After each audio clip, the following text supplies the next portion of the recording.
Hello folks, Pastor Mike Hoggard here, pastor of Bethel Church in Festus, Missouri, and head of Prophetic Research Ministry with another Watchman video broadcast. You know, we learn something new every day from this administration, President Obama. One of the things that we've learned this week is that the best way in the world to not get terrorized, invaded, harmed, injured, blown up by your enemies is to show them where all your weapons are. Show them how you make them. Show them how you shoot them off in the air. In fact, show them just about everything that you have. That way they'll be friendly to you because they'll know all your secrets, right?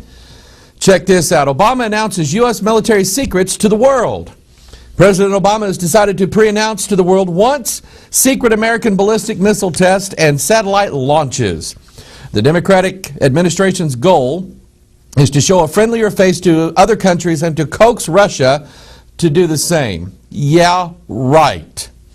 It's part of a confidence-boosting initiative launched, so to speak, last fall when Obama suddenly abandoned the U.S. missile defense system in Eastern Europe that had exercised the Russians, though it was aimed at potential future missiles from Iran. Obama hoped such a unilateral U.S. forfeiture would encourage Russia to put pressure on Iran to halt its nuclear weapons development. So far, no good on that. Of course, the point of secret tests by any state in an insecure, suspicious world is to deny advance notice to potential enemies, making it more difficult, if not impossible, for them to gain intelligence by monitoring the test themselves. I'm going to add this story to another story. Let's see here. Yeah, a couple of them I have. And then I'm going to give what I consider to be a dangerous comment. Okay, I consider it to be a dangerous comment. I want you to listen to this. This is all happening just this week. Obama promises a new world order at military academy graduation. On Saturday, President Barack Obama took center stage during graduation ceremonies for the U.S. Military Academy's class of 2010 and preached his message, that's a good way to put it, for the creation of a new international, let's see, international is many nations together. That would be the world. So this is a new world order. A creation of a new international order to about 1,000 new officers. President Obama pledged to shape a new international order based on global cooperation and partnerships that address not just military, but also, here it is, economic and environmental challenges. Mark my word, at some point, if these powers that be continue to move on, they will be using the military prowess of the United States and all the nations of the world, including Russia, if they cooperate. Of course, we extend to them a nice hand and show them where all our weapons are. And of course, Russia is going to cooperate with us, you know, because that's what they've been doing for the last 60 years. But anyway, I guarantee you that this has everything to do with enforcing new economic rules that are going into place, global economic rules. Tim Geithner is now trying to find a consensus of cooperation amongst the world's nations about how we can better bank our money and impose new strict, and they use the word conservative, and that's funny coming from liberals, conservative rules, which means dictatorial rules in their eyes, of global partnership. So this goes back to Revelation. You know, we keep quoting this verse all the time because there are some pivotal verses in the Bible. Of course, all the Bible's real, but there are pivotal verses in the Bible, I think, that you can see things out in the world and you can look here and go, yep, this is that which was spoken by the prophet.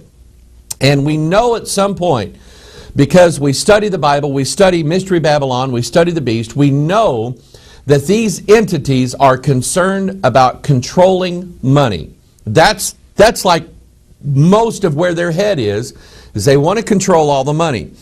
So here it is, Obama's telling these fresh young West Point graduates that, you know, instead of going out and fighting a war over our country and over our freedoms and over this and that and the other, you can expect in your future to be fighting over some banker's money. You know, that's incentive. Or fighting over the fact that somebody's driving a car with a little too much smoke coming out. We're going to fight a war over that one.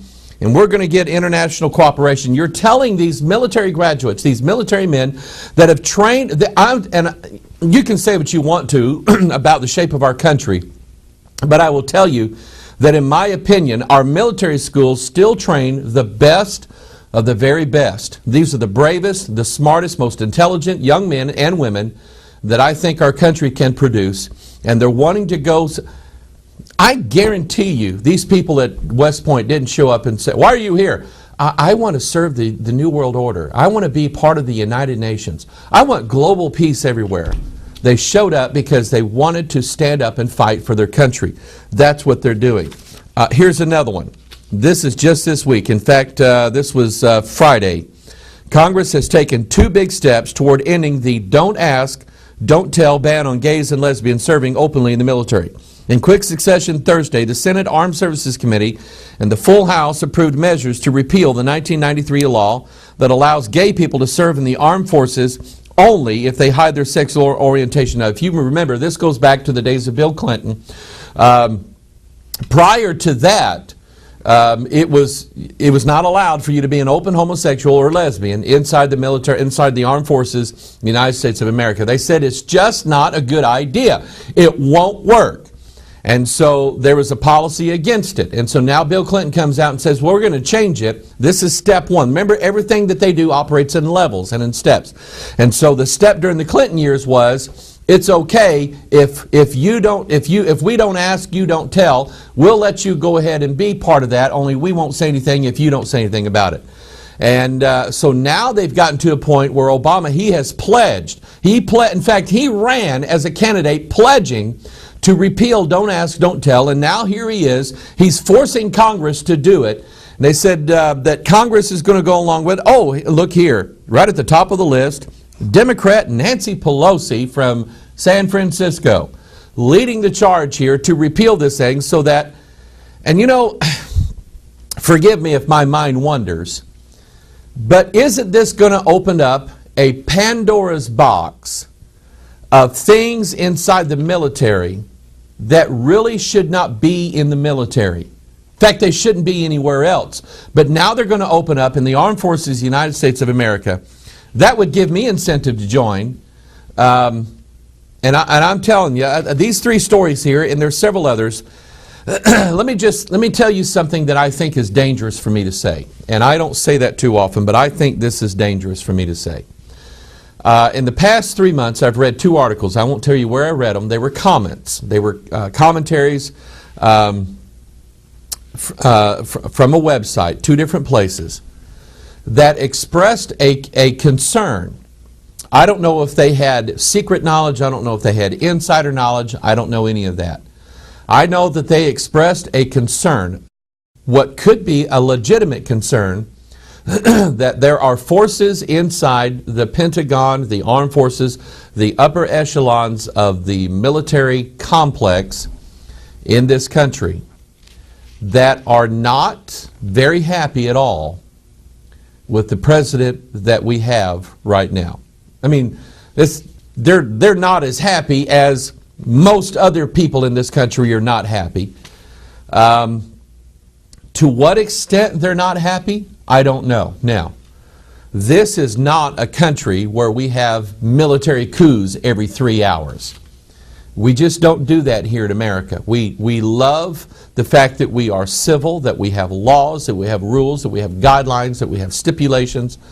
We have all of these things in place. But can we not see a move away in this country amongst the morality of the American citizen, amongst the morality of most people in this country, a move away even from civility and legal discourse? We are moving away from those things. And I hope you understand what I'm saying and what I'm not saying.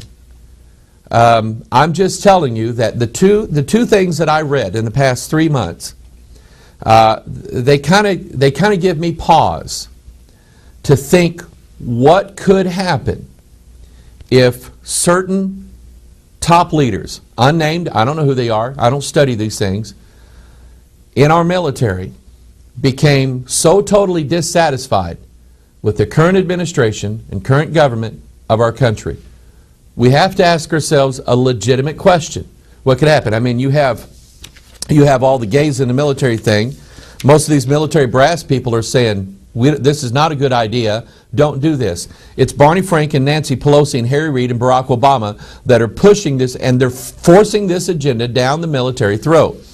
Here we have Barack Obama standing up in front of West Point, the very best of the best that this country has to offer, standing there telling them, and in the future, you're not going to fight for your country. You're going to fight for global warming. You're going to fight to protect the financial interest of a lot of rich people in the world that are not American citizens. That's what you're going to be fighting for in the future. And by the way, you're not going to be under the United States of America. You're going to be under the United Nations. We have on top of that, all of that, the questions, the legitimate questions by at least some in the military of the eligibility of the President of the United States. I think it's something to be watched. I think it's something to pray about. I think it's something that we as Christians, number one, should be spiritually minded about. And number two, as American Christians, we should be legitimately concerned about the future of our country. Somebody sent me this. I got another update on this oil rig thing. And, I hate to keep beating a dead horse in the ground. But let me do this. I study numbers. In fact, we have... If you want to make sense out of anything that I'm going to say in the next 5 minutes, I really encourage you to get a copy of the Babel or Babel Conspiracy, however you want to pronounce it, Potato. And there's a video that goes along with it, the Babel Conspiracy, 9/11, 2012, and beyond. And it occurred to me last night that, you remember the events that took place September 11th, 2001, literally a paradigm shift in this country. We were paradigm shifted in this country. We were brought one step closer to the New World Order. And what I establish in this book, and I think the evidence speaks for itself, is that the things that I call a group Illuminati, I don't know who they are, but illuminated people who know the plan and who know the secret and who know what they're doing, and they're doing it for that reason. They operate in patterns. They do. They really do. Spirits, I believe, operate in patterns. And these patterns I lay down in here. And it occurred to me last night that, everybody's talking about 2012. 2012. That from September 11th, 2001, and I talk about the number 11 in this particular video and book, that from 2001 to 2012, when the world's going to end and all this stuff, that's 11 years. That is a pattern of 11. And I'm not saying that the Lord's going to come back in 2012. I don't think He is. But what I'm telling you is that all this hoopla is being made about 2012, and I think plans are in the work.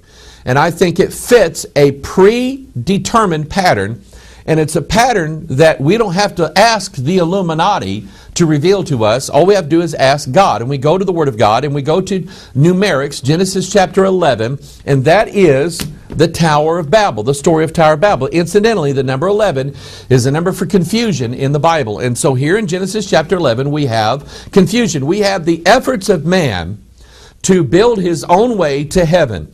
We have... and I want you to think about all the possible ramifications of that, the elevation of man, the evolution of man, and so on.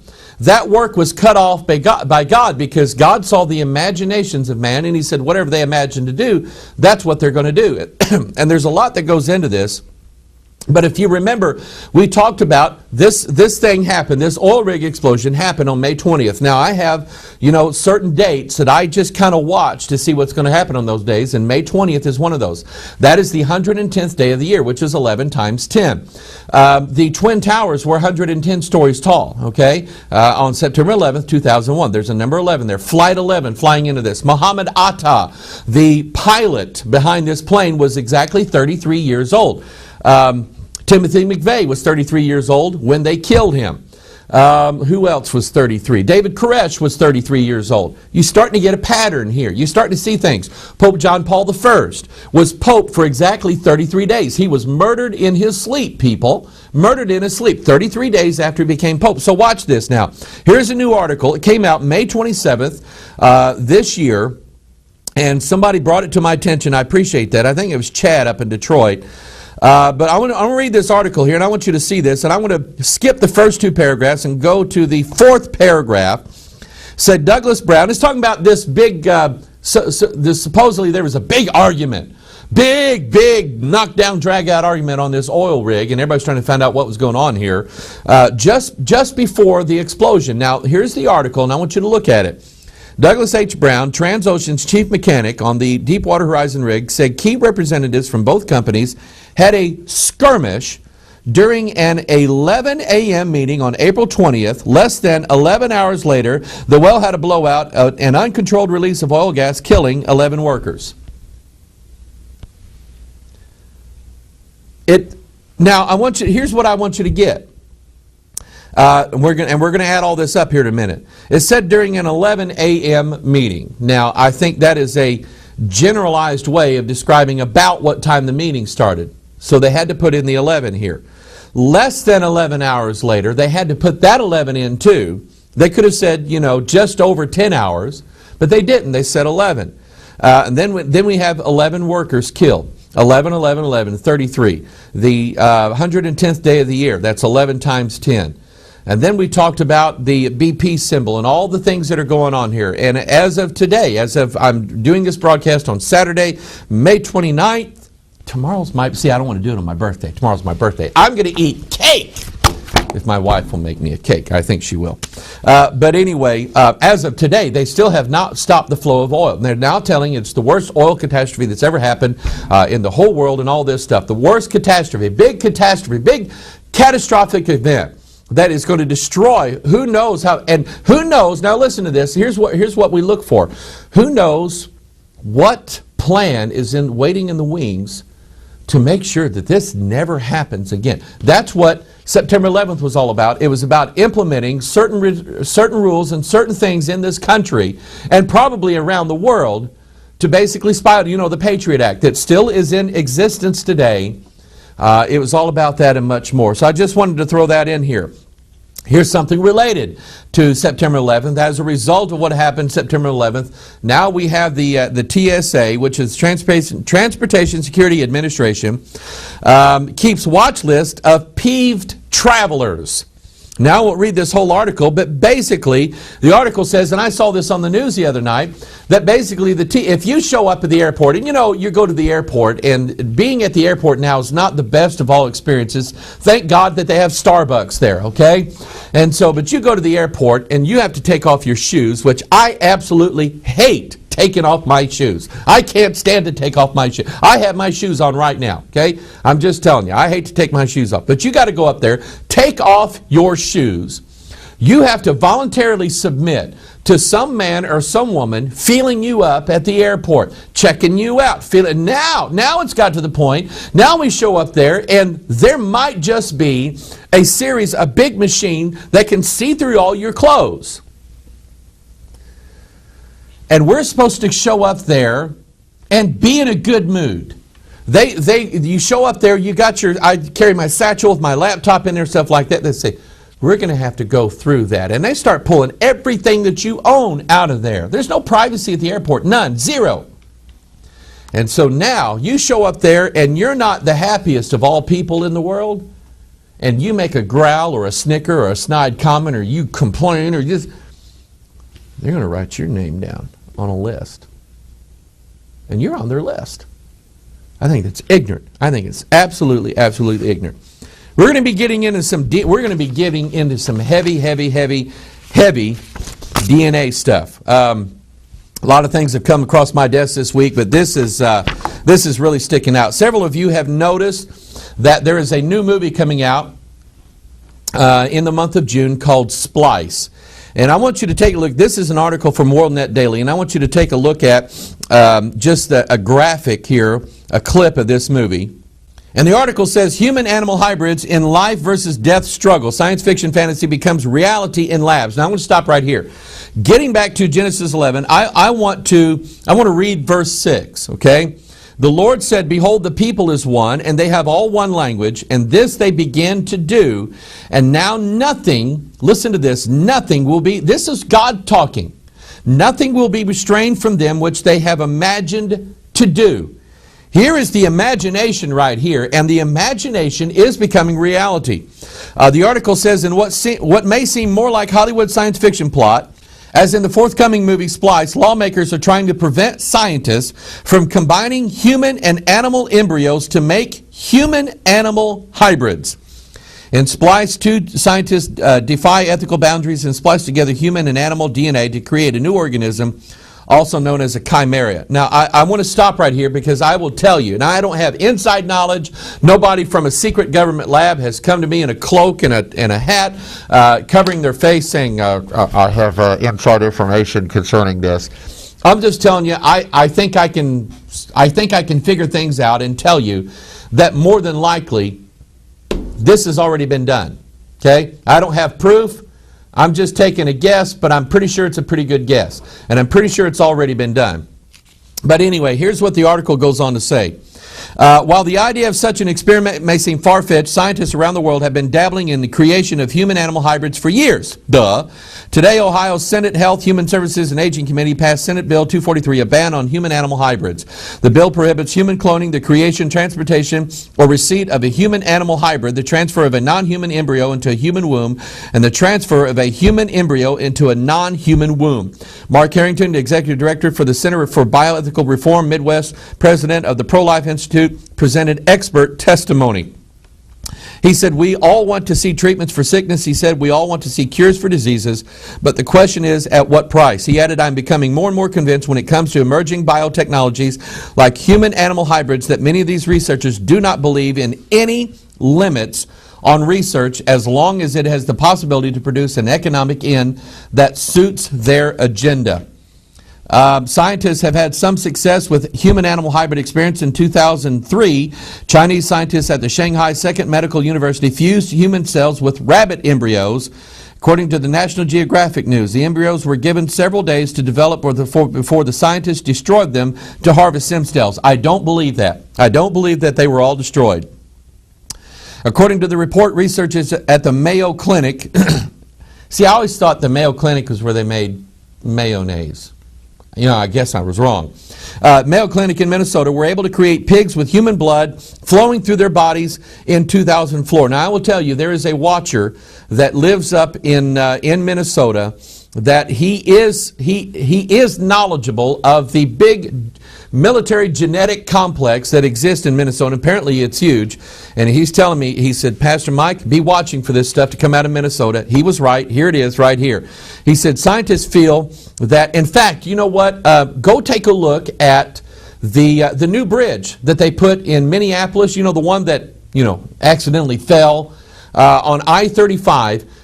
Go take a look at the new bridge they put up there, and there's two symbols on each end of that bridge. Google that and you'll see what I'm talking about. Scientists feel that more human-like the animal, the better research model it makes for testing drugs or possibly growing spare parts. What, like a chicken wing?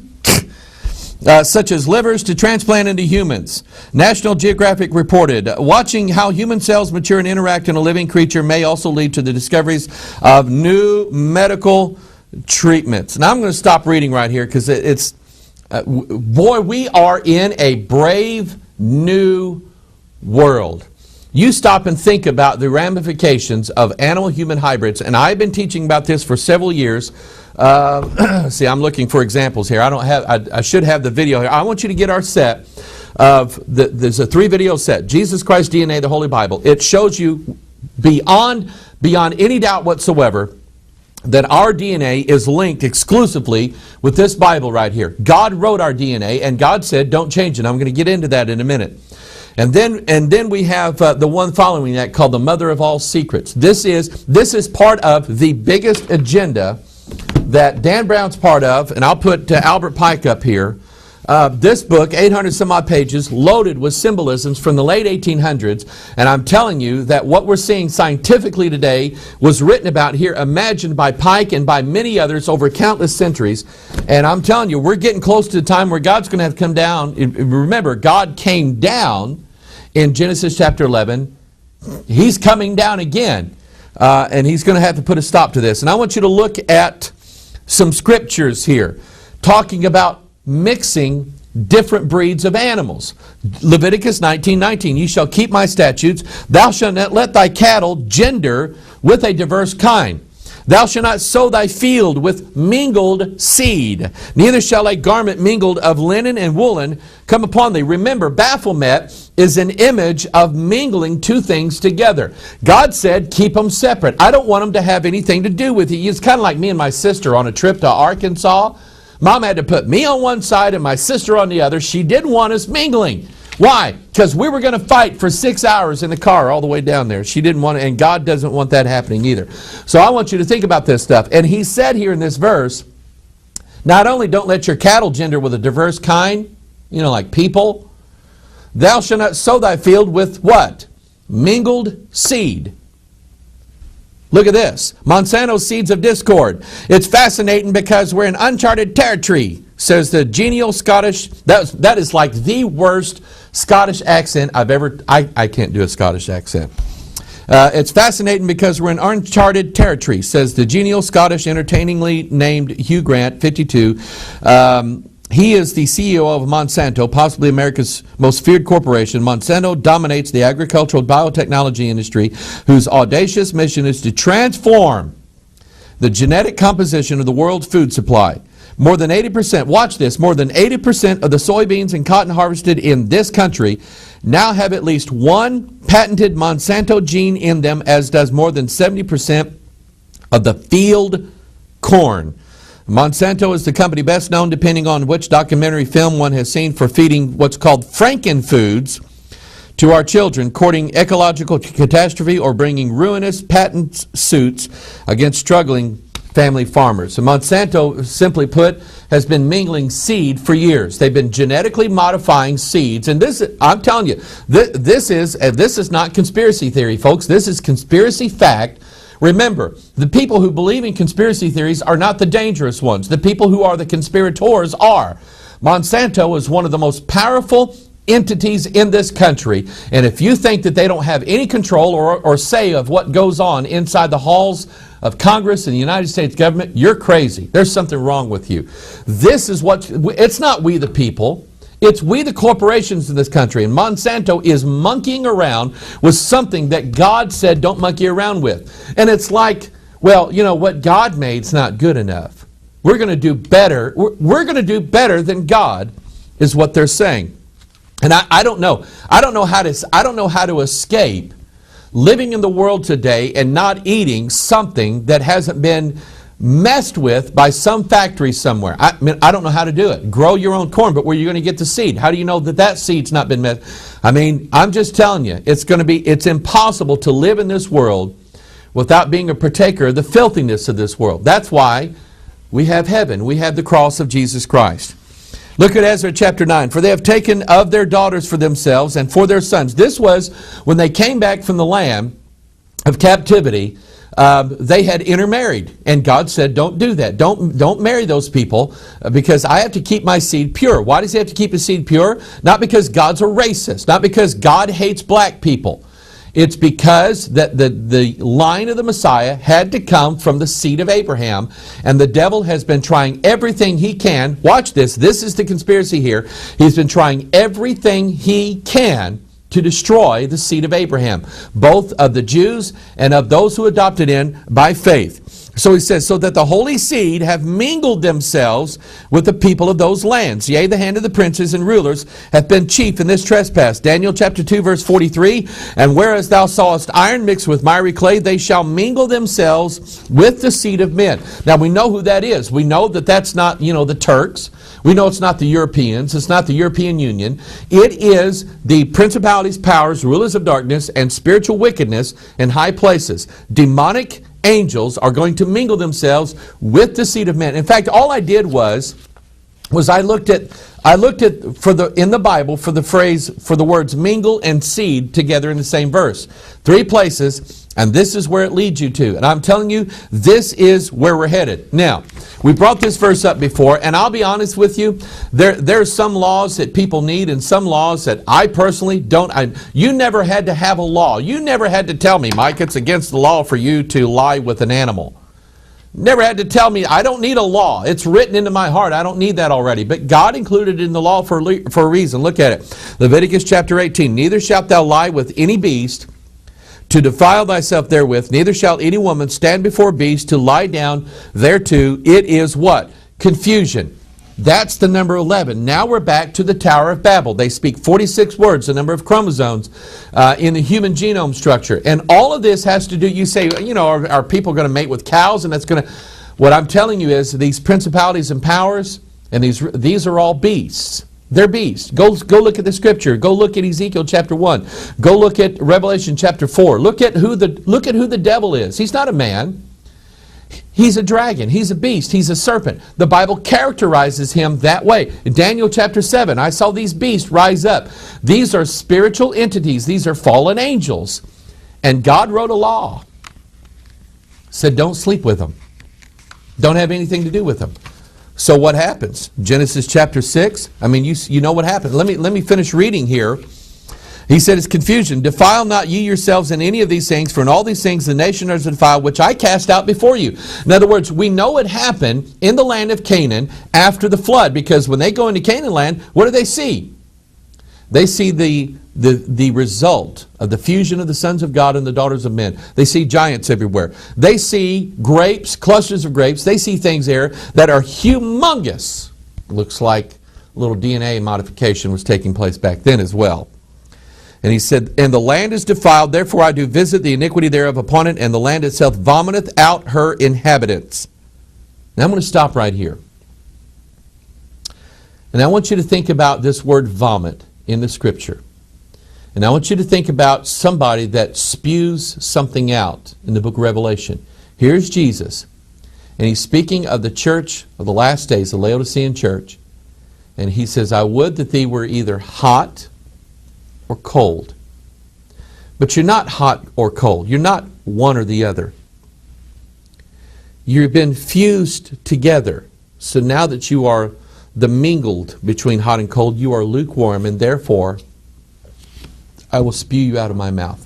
Isn't this Bible an amazing book? He said, the land vomited out her inhabitants. Ye shall therefore keep my statutes and my judgments, and shall not commit any of these abominations, neither any of your own nation, nor any stranger that sojourneth among you. For all these abominations have the men of the land done, which were before you, and the land is defiled. That the land spew not you out also when you defile it, as it spewed out the nations that were before you. For whosoever shall commit any of these abominations, even the souls that commit them, shall be cut off from among their people. Therefore shall ye keep mine ordinance, that ye commit not any one of these abominable customs which were committed before you, and that ye defile not yourselves therein. I am the Lord your God. He is establishing his authority in the heart of his people, saying, don't do it. I'm warning you right now, if you do it, this land is going to spew you out. Get ready, folks. Get ready. Here's an article that goes with it from the Daily Galaxy. Creation of Earth's first synthetic life. Could there be unintended consequences? Yeah, there could be. Now, I want us to look at this whole concept, and I'm just going to run through this very quickly, and we're going to get out of here because I have other videos to record today. Got a new video coming out on contemplative prayer, and be watching for that. So I start looking, I'm amazed. I'm amazed now at how many products, how much marketing, how much advertising is done geared toward getting people to visualize evolution, hybridization, fusion, elements. You can just go up and down the stores of Walmart, Target, Kmart, Costco, wherever you're going to go, watch commercials, look at billboards, see signs everywhere. I'm telling you that all of a sudden now we're being jammed with these ideas of hybridization, evolution, fusion, infusion, and it's everywhere. It's in marketing. Here's General Electric.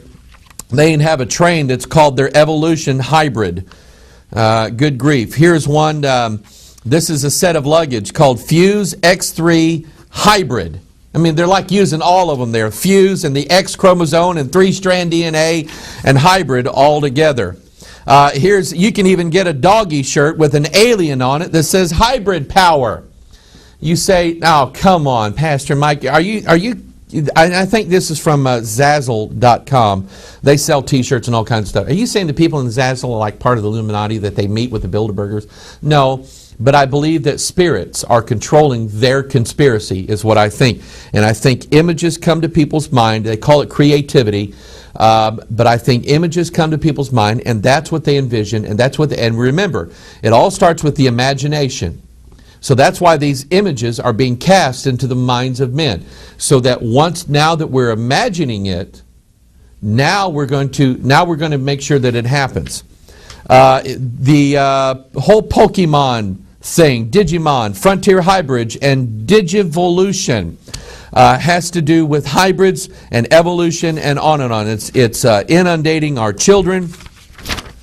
Now, let me kind of show you where I'm going with this. Here's a picture of DNA. I took a snapshot of my DNA. No, not really. This is a model of what DNA is, the double helix that stands for the Old and New Testament joined together by the 4 base pairs, which are the 4 Gospels. And David said, "Thine eyes did see my substance, yet being imperfect, and in thy book all my members were written, which in continuance were fashioned, when as yet there was none of them." So DNA is a book where all your members are written in.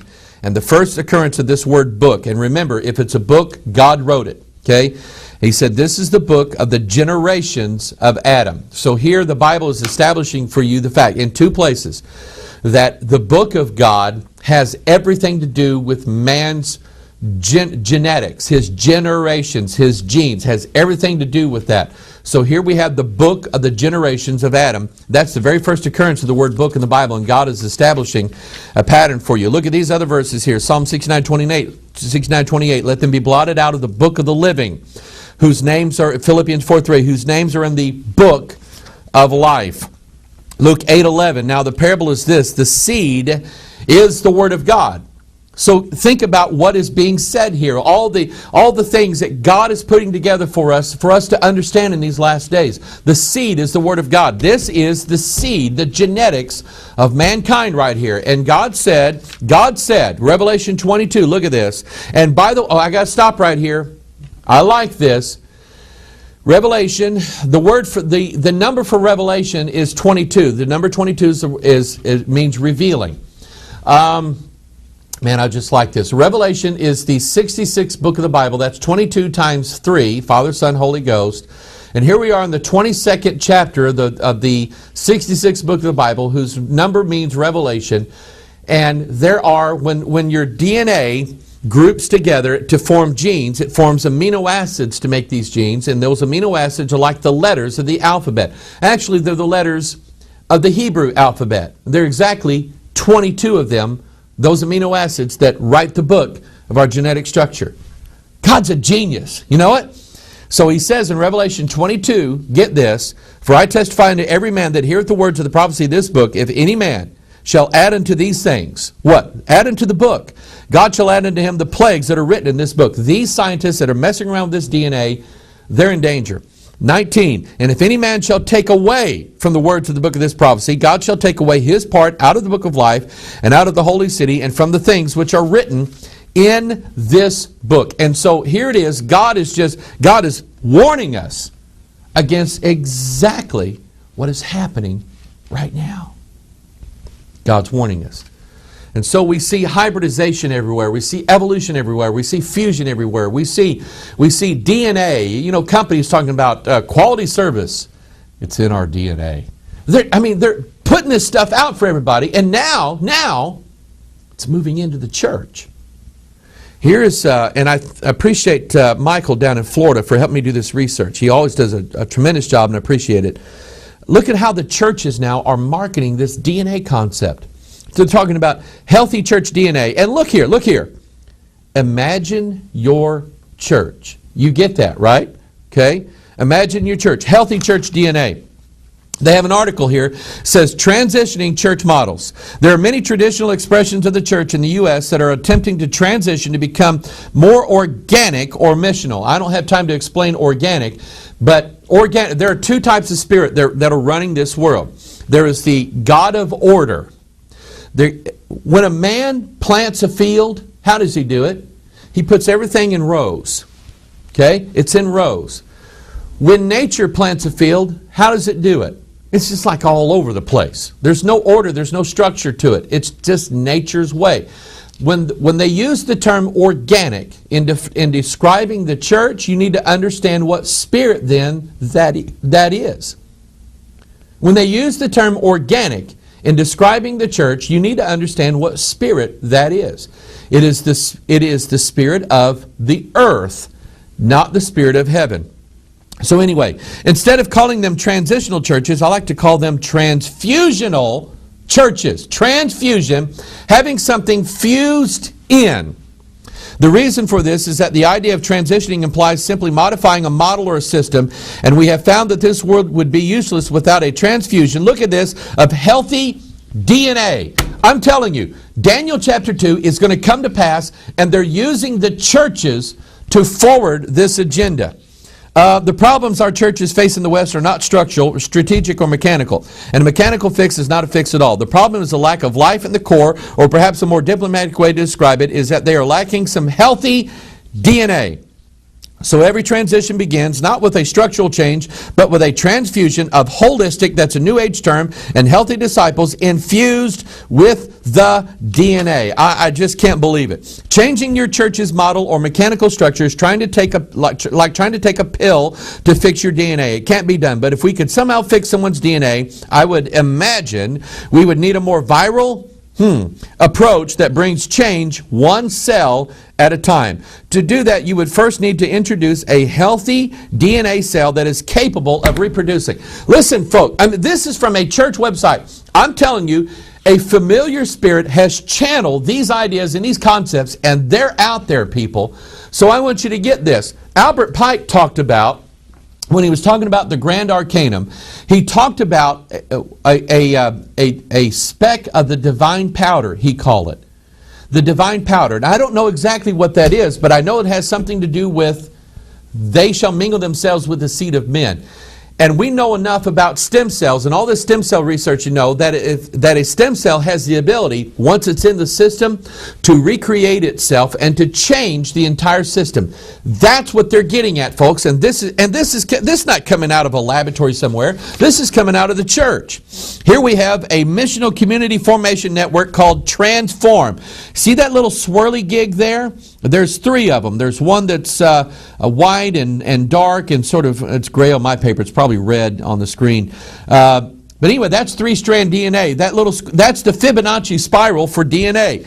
Transform. And there's our buddy Brian McLaren, who is the ringleader of all this. Here we have a conference, a national new church conference called Exponential, and it starts in the heart of one, and it's all talking about transformation. And there is a speaker at this by the name of Dan Rizzo who is going to give a sermon or a speech on what's called Servolution. Servolution is not an event, it is a culture. Infusing this culture into the DNA of your church will change the view of the world and your perspective of the needs of those around you. When they're talking about changing your DNA, they're always talking about transforming you and changing your outlook. And what they're saying is that this model that you and I operate in right now, of the model of the Scriptures, seeing the world through Scriptural eyes, oh, that's not good enough. You need to have your DNA changed so that your third eye is open and you see things the way the devil promised Eve she would see things back in the Garden of Eden. It is unbelievable what's going on, but believe it because this is going on. Here's one called DNA Coaching. Church planning, leadership development, church transformation. The DNA in every cell contains the essential information that defines who we are. Vital churches, like healthy bodies, have healthy DNA in every member of the body. Unity on the core values, bedrock beliefs, vision, and motivating mission creates a permission-giving spirit and a positive ministry environment. DNA coaching exists to support your efforts to create this positive DNA, in you. It's not there yet, but we got to create it. We got to put it in there. And I'm telling you that probably, you listen to this, probably 90 to 95% of the ministries in this country, big money ministries, are going to lead. And I'm telling you, when I do this video this afternoon on contemplative prayer, I'm going to name names. I'm going to name names of people that you probably sent money to that are supporting contemplative prayer. And contemplative prayer is all about bringing a state of drunkenness to the church so that they will receive familiar spirits, and out of this will come the beast. I'm telling you, that's where it's headed, folks. And I'm telling you, probably 90 to 95% of the big ministries, nearly every denomination or large ministry in this country has already been infiltrated with this stuff. You watch for it because it's out there. And I'm not just saying, trust me, okay? Just trust me and you'll be okay. I'm not telling you to trust me. Don't trust me. Go to the Word of, be a Berean. Go to the Word of God to see if these things are true or not. Here's another church, Metrobrook Church. They have DNA groups, Divine Word, Nurturing Relationships, Apostolic Mission. Now, I am going to stop right here. Do I believe in the apostles? Yes. One was named Peter, one was named Paul, one was named James. There's another one, you know. Those are the apostles. I'm sorry, there are no more apostles, and I don't care who says they are or who or who says that there still are.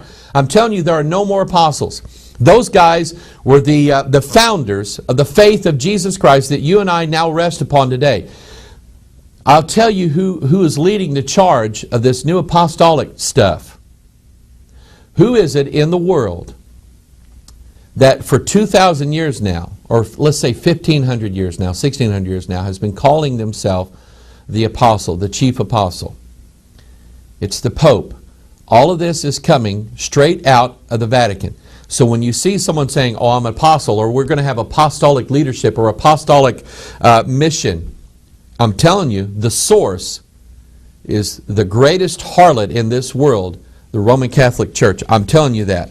So that's, you know, it's about changing authority from the apostles of the Bible to the apostles of the New Age. That's what this DNA transfer is all about. Let's see here. Here is a guy, and I don't have the video, but I have a clip of it, just a picture of it. A guy talking about the DNA of the church. His name is Neil Cole. And I watched this video, and you could probably YouTube this and find it. He defines the DNA of the church as the place where heaven connects with earth. I don't need any more evidence, okay? This is where we're headed. I have never been one of these people that say, see, I was right. You know, I was right. When you're right about something, you're supposed to be humble about it. You're supposed to be glad that you were right. You're supposed to be sad that somebody else was wrong. And I will tell you that I am really not happy that I'm right on this. I'm not. Some things you'd rather not be right about. And I would rather not be right about this. I would rather wake up one day and God show me from the Bible that Mike, you're an idiot. I would really like that, because that would mean that we're not where we are right now in this world. Okay? But I'm right. Here's the Journey Church, and I want you to notice behind the Journey Church they have 3 spiraling bands and an X chromosome. That's 3-strand DNA. And here's their DNA statement. This is what defines their church. Here's the church. The spiritual DNA of evangelists changing. Some 3,000 people are expected to participate in Evangel Church-initiated Good Friday activities this year, both inside and outside the church. Richmond is tasked with, in effect, helping the 15,000-strong Pentecostal church to alter its spiritual DNA. The alteration process, level, stages, he confesses, will take years and is, by definition, a little difficult to describe in a few words. That's because they don't want anybody to know the truth of what's going on. The Free Will Baptists are having a conference this year called the D6 Conference, and they make it sound like, oh, it's going to help families get back with the Bible, and it's going to bring our kids, and it's going to change a marriage. It's going to transform the church. And notice the promotional video, and you can YouTube this. The promotional video for this is, how do I change the DNA of our churches? And I'm telling you, from the largest of denominations to the smallest of denominations, the change is a-coming, my friend. Here is, remember that Ford commercial we used last week, the Ford Mustang, a whole new breed? Here is the new breed church. Even their logo uses DNA. Hybrid Christian Ministries. Innovative, informative, intimate. I know that says intimate. Remember, this intimacy spirit is not the spirit of the Holy Spirit. Mystery Babylon the Great, the mother of harlots. Harlots wear what they call intimate apparel. It all has to do with sex. That's what it's all about. And remember, Mystery Babylon has in her hand a cup of the wine of her what? Of her fornication. That's where it's going. Hybrid Christian Ministries. And here I have a blank page. Okay? Anyway, here's a church, I think. The Emerging Church, something like that. I don't know exactly. Maybe it's for a conference. 5 hard truths for church planners, and rule number 3 is to think hybrid. Now I'm going to show you what this article says. Good guys, bad guys, yes or no? Black or white, football or polo? Now I'm going to stop right here. Remember Baphomet. He is a fusion of opposites. Remember God. He's not. God is not male and female. God's not the man-woman. He's not the he-she. It's not God and his wife Shekinah. God is male. That's what the Bible says. That's what the whole Bible says. The God that is both male and female is Baphomet. He is the God of transformation. He is the fusion of opposites together. God said to take things that are opposite and separate them. Now, this is coming right out. This is indicative of what we're seeing in the church. So this guy writes an article, says yes or no, black or white, football or polo. Most of us prefer a world in which the good guys wear white hats and the bad guys wear black hats, but that's usually not the case. Listen to this. The truth usually lies somewhere in between. Get the wording here. The truth lies. Now he's not saying like lie down. The truth lies, opposites, somewhere in between. That's what these guys are going around telling everybody. If you read more than one translation, you'll hear God's voice somewhere in the middle of them. Listen to that spirit. So he says, think hybrid. I would encourage taking a different path. Think hybrid. In other words, think that yes can be no and no can be yes, and truth can be false and false things can be true. That's where they're going. So think sons of God fusing with daughters of men, creating a hybrid race. That's exactly what it's talking about. The DNA infusion. Youth with a mission. Here it is. Big ministry. All these kids going to what they know. They know. The kids in the church know that all they're going to is a rock concert. But they wrap it up in, we're going to have missionaries. We're going to send money to Africa. We're going to do all these nice, we're going to feed little kids with their bellies swollen out. That's what we're going to do. Now, these kids know they're going to a rock concert, but it's setting them up. It's setting them up. And good preachers have been preaching against this stuff for years. I, unfortunately, spent time in my life where I didn't preach against it. I preached for it.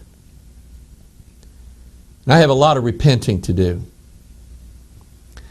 So youth with a mission, DNA infusion. That's the name of their 3-week concert. The article says, as we talk about DNA, we will discuss the core foundations of who we are and who we are created to be. Moving on down, he said, we strongly encourage you to come to the DNA infusion. You will not want to miss a single session during these 3 weeks, because we're certain that this is not simply a conference, but a time of impartation. Have you heard that word before? Impartation. Let me give you an impartation. Don't let any man lay hands on you suddenly. Okay? What a dangerous world we live in, people. What a wicked, terrible, terrible time. We're going to have to come out of the big ministries. We're going to have to come out. We're going to have to come out. Some people don't like that. Some people want to hang on. I don't listen. If you want to hang on as long as you can. Hang on as long as you can. But at some point, okay, there's a line. God always draws lines. Okay? And God said it's either here or there. Now I will tell you that the shepherd is already separating the sheep from the goats. He's already doing it, people. And I'm going to ask you, whose side are you going to be on? I decided that I couldn't go along with a denomination that was wanting to change our church's DNA.